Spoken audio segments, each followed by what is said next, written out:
एक बार एक गांव में कृष्णा नामक व्यक्ति रहता था। हर रोज वह दूध से घी बनाया करता था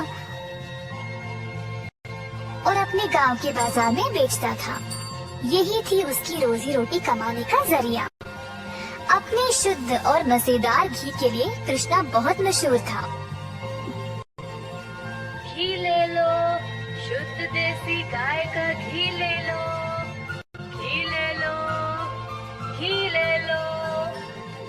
एक दिन एक मिठाई वाला सुंदर ने कृष्णा को बुलाया और 1 किलो घी के लिए मांगा।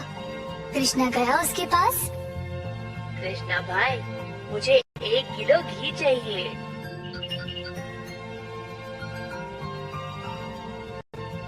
कृष्णा घी को तोलने लगा। जब सुंदर ने देखा कि घी कितना शुद्ध था, तो वह अपने आप को रोक ही नहीं पाया। सुंदर ने और घी लेने का निर्णय लिया। रुको कृष्णा, मुझे तुम एक में ही 2 किलो घी दे देना। पता नहीं बाद में बचेगा या नहीं। तुम्हारा घी सबसे शुद्ध है और मुझे स्वादिष्ट मिठाई बनाने में मदद करता है। ओ बढ़िया जी, धन्यवाद सुंदर साहब। ये लो आपके 2 किलो घी। सुंदर ने खुशी से घी लिया और फिर दोनों अपने अपने रास्ते चले गए। जैसे कृष्णा चलता गया, गांव के लोग उसको एक एक करके घी खरीदने बुला रहे थे। दोपहर तक सारी घी बिक चुकी थी, क्योंकि वो घी था ही इतना स्वादिष्ट। अपनी कमाई लेकर कृष्णा अपने भाई कुशल के पास दूध खरीदने गया, ताकि वह अगले दिन के लिए और घी बना सके।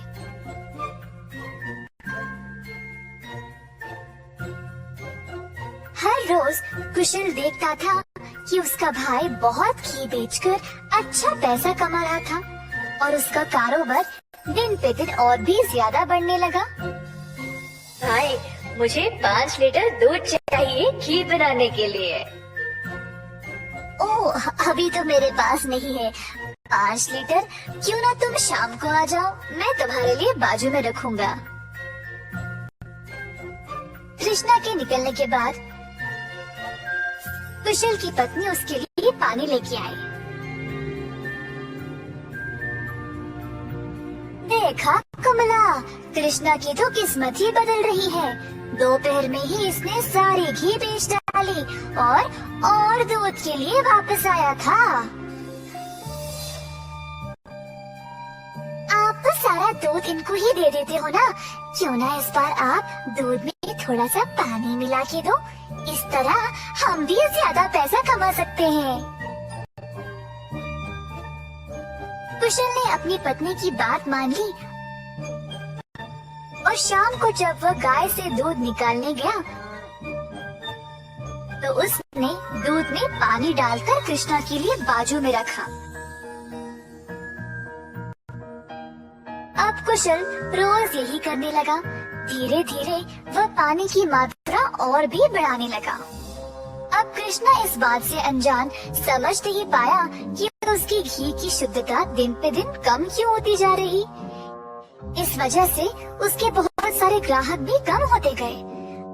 अब कृष्णा दूध की गुणवत्ता को जांचना चाहता था, तो उसने दही जमाया। जब दही जमा, तो उसने ऊपर इतना सारा पानी देखा। शायद गाय की सेहत ठीक नहीं है, इसीलिए अच्छा दूध नहीं दे रही होगी। मैं कुशल को ये बात बोलता हूँ। जब कृष्णा कुशल के घर गया, तो उसने अपने भाई और उसकी पत्नी को दूध में पानी मिलाते हुए देख लिया।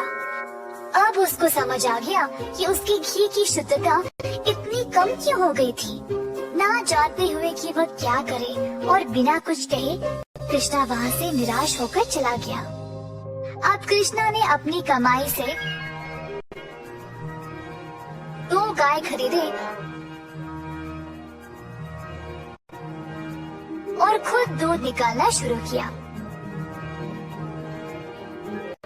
अब फिर से कृष्णा अच्छी वाली शुद्ध घी बनाने लगा। कृष्णा ने अपनी एक छोटी सी दुकान खोल ली जहाँ पे वो शुद्ध देसी घी बेचने लगा।